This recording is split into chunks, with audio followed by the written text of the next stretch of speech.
दोस्तों नमस्कार। नेपोटिज्म, इन दिनों ये शब्द बड़ी चर्चा में है। सुशांत सिंह की मौत के बाद से लगातार इस शब्द पर लगातार बातें की जा रही हैं। लेकिन दोस्तों, चर्चा बेशक अभी होनी शुरू हुई हो, लेकिन ये शब्द बेहद पुराना है और जो इसका इस्तेमाल है वो तो बहुत वक्त से चला आ रहा है। नेपोटिज्म यानी कि भाई भतीजावाद।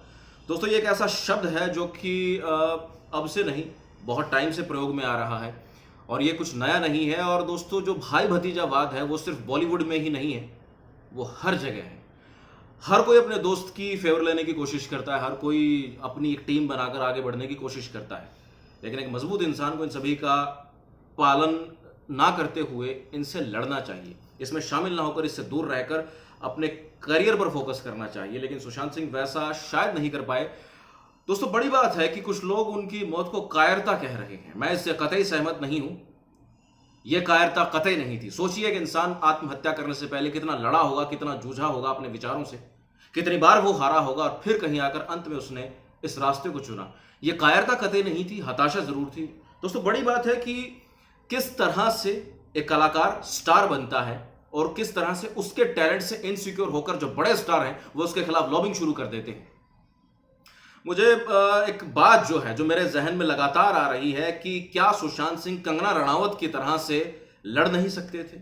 आखिर में क्यों पंचोली के साथ उनकी लड़ाई के बाद में सलमान खान से उनकी दूरियां बढ़ती चली गई और एक के बाद एक काफी सारे प्रोजेक्ट उनके हाथ से निकलते चले गए? दोस्तों, एक फिल्म है पानी, जिसके बारे में यह कहा जाता है कि उन्हें 2 साल के लिए उस फिल्म में इन्वॉल्व रहना था और उस दौरान वो कुछ और साइन नहीं कर सकते थे। वो फिल्म तो जरूर डिब्बे में बंद हो गई। शेखर कपूर का वो काफी सारा सम्मान करते थे, लेकिन शेखर कपूर भी ये कहते हैं कि सुशांत हताश हो गया था। तो यार, मुझे ऐसा लगता है कि अंतिम समय में उनके जो साथी थे उन्हें उनका साथ देना चाहिए था। उनकी गर्लफ्रेंड भी यहां पर फेल साबित हुई है, क्योंकि मुझे ऐसा लगता है कि प्रेम अगर ऐसे मोमेंट पर साथ नहीं है तो फिर वो प्रेम ही क्या? ऐसा प्रेम तो जितनी जल्दी हो सकता है जिंदगी से निकल जाए तो अच्छा है।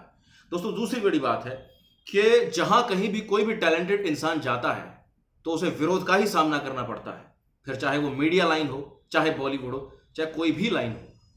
मैं खुद मीडिया लाइन में लंबे वक्त तक प्राइम टाइम एंकर के तौर पर काम कर चुका हूं और ये मुझे बहुत मैंने करीब से देखा है कि जब आपके शोज हिट होने शुरू हो जाते हैं, जब आप आगे बढ़ना शुरू हो जाते हैं, तो किस तरह से लोग आपको रोकने की कोशिश करते हैं। आपसे सीनियर भी, आपके हेड भी आपको रोकने की कोशिश करते हैं कि कहीं आप कुछ स्क्रीन पर ऐसा अच्छा ना कर दें। मैं इन सब चीजों को बहुत करीब से देख चुका हूं।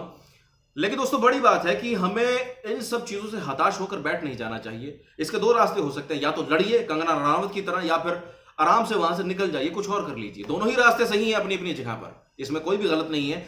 और इस मौत को कायरता कतई नहीं कहा जा सकता है। दोस्तों, 90s की अगर मैं बात करूं तो शाहरुख खान भी इस इंडस्ट्री में नए थे और शाहरुख खान की बुराई बॉलीवुड की हर पार्टी में होती थी और यह कहा जाता था कि दिल्ली से एक लड़का है जिसने अपना पूरा बंगला छाप लिया है और बस किसी को कुछ नहीं समझ रहा है। तो इस तरह की बुराइयों का सामना SRK को भी करना पड़ा था, लेकिन उन्होंने भी एक फाइट की। सुशांत ने भी जरूर एक फाइट की होगी, लेकिन ऐसी कुछ वजह तो जरूर रही कि वो हताश हो गए। और दोस्तों, बड़ी बात है कि नेपोटिज्म चलता आया है और आगे भी चलता रहेगा। रुकने का इसका कोई कारण दिखाई नहीं देता। यह मैं जरूर कहूंगा कि कोई भी सच्चा टैलेंट जहां कहीं भी जाए तो उसे सावधान रहने की जरूरत है। अगर आप टैलेंटेड हैं तो आपको सतर्क रहने की जरूरत है, क्योंकि घोड़े बहुत कम हैं, गधे बहुत ज्यादा हैं और एक घोड़े को कई सारे गधे रोकने की कोशिश करते हैं। इसलिए जरूरत है सावधान रहने की, सतर्क रहने की।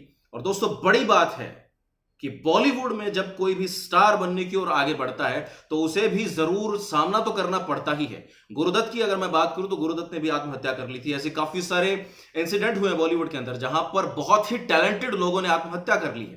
तो कहीं ना कहीं मुझे ऐसा लगता है कि जो टैलेंटेड लोग हैं उन्हें अपना ख्याल ज्यादा रखना चाहिए। फिलहाल के लिए इस वीडियो में इतना ही, और आप क्या सोचते हैं इस मुद्दे पर कमेंट बॉक्स में मुझे जरूर बताइएगा। मुझे दीजिए इजाजत। नमस्कार।